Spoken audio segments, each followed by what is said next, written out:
DIY tayo dyan.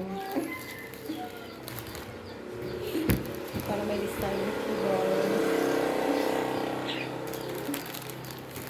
Lagyan natin ng mga peak house na ano. Yung peak house is ano siya. Fresh to siya. Tapos inano ko na ito binilihan. So, nalili kami dito fresh na. Fresh. Tapos, bibilad ko na naman ulit. Wait lang ito. Ganyan siya dati fresh. Tapos binilad ko siya. Tapos ito masisira na din. Pag, tanggalin ko na kayo ito. Ano ito? Tanggalin ko siya.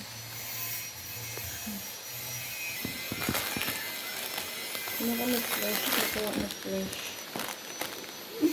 Lipstick. Ano yung design na. Maganda naman siya. Kasi ano na siya. White na talaga keyboard. Ito. Yes. Grabe ko. May petals. Ay! Petals mo!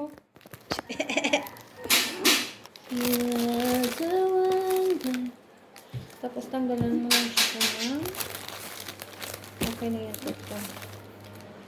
Pakita natin sa ang design ganyan. Ano na siya? Tapos ganyan na siya. Look at this. Look at that, guys. Diba? Ganda ng design niya.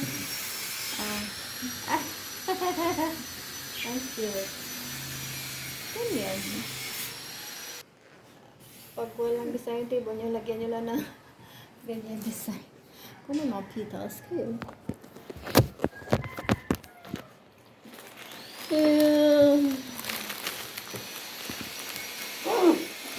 Okay?